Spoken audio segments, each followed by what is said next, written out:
8 ஆண்டுகள் சிறைப்பட்டிருந்தார் ஷாஜஹான். எழுதுவதற்காக உபகரணங்கள், மாற்று உடைகள் கூட அவருக்கு மறுக்கப்பட்டன. அவர் அணிந்திருந்த ஆபரணங்கள் அகற்றப்பட்டன. பிற்பாடு அங்கு அனுப்பப்பட்ட காவலாளிகள் கூட ஷாஜஹானை மரியாதை குறைவாக நடத்தினார்கள். பாலைவனச்சோலையாக இருந்தது அவருடைய மூத்த மகள் ஜஹனரா தான். கடைசி வரை தந்தைக்கு மிகவும் நெருக்கமாக அவரை விட்டு பிரியாமல் ஜஹனரா பணிவிடை செய்ய பெரும்பாலான பொழுதை ஜன்னல் வழியாக தொலைவில் தெரிந்த தாஜ்மஹாலையே கண்ணிமைக்காமல் பார்த்து கழித்தார் ஷாஜஹான். மிச்ச நேரம் புனித குர்ஆன் படித்தார். அவுரங்கசீப் அனுமதித்தது அவ்வளவே. கடைசி காலத்தில் மறுபடியும் நோய்வாய்ப்பட்டு படுக்கையில் விழுந்த ஷாஜஹானால் எழுந்து உட்கார முடியவில்லை.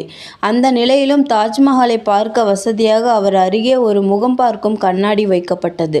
74வது வயதில் ஜனவரி 22, 1666 அன்று கைதியாக தந்தை இருந்த அறைக்குள் ஜஹனரா பேகம் நுழைந்து பார்த்தபோது ஷாஜஹானின் மூச்சு நின்றிருந்தது. அப்போது ஷாஜஹானின் தலை அருகில் இருந்த கண்ணாடி பக்கம் திரும்பியிருந்தது.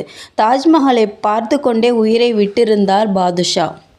முழுக்க முழுக்க கருப்பு நிற சலவை கற்களாய் கொண்டு தாஜ்மஹாலை அச்சு வார்த்ததைப் போல யமுனை நதியின் மறுகரையில் தனக்காக ஒரு கல்லறை கட்டப்பட வேண்டும் என்பது ஷாஜஹான் விருப்பமாக இருந்தது. சிக்கனத்தை பெரிதும் மதித்த அவுரங்கசீப் அந்த வீண் செலவையெல்லாம் தேவையில்லை, தாஜ்மஹாலிலேயே இடம் இருக்கிறது என்று சுருக்கமாக சொல்லிவிட்டதாக ஒரு தகவல் உண்டு. அதன்படியே ஷாஜஹானின் உடல் நதியோரமாக தாஜ்மஹாலுக்கு கொண்டு செல்லப்பட்டு மும்தாஜ் கல்லறைக்கு பக்கத்திலேயே ஓரமாக அடக்கம் செய்யப்பட்டது.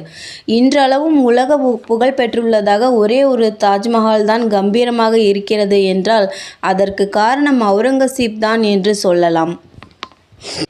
வெறுப்பும் எதிர்ப்பும். ஆக்ராவையும் டெல்லியையும் கைப்பற்றிய கையோடு ஜூலை 1658 அவசரமாக எளிமையாக அவுரங்கசீப் முடிசூட்டி கொண்டது நினைவிருக்கும்.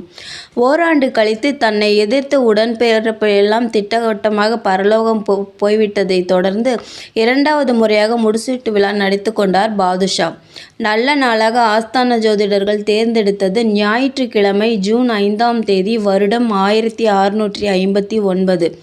முகூர்த்த நேரத்தின் உச்சக்கட்டத்தை குறிப்பாக பார்த்து சொல்ல வேண்டும் என்று ஆணையிட்டிருந்தார் அவுரங்கசீப்.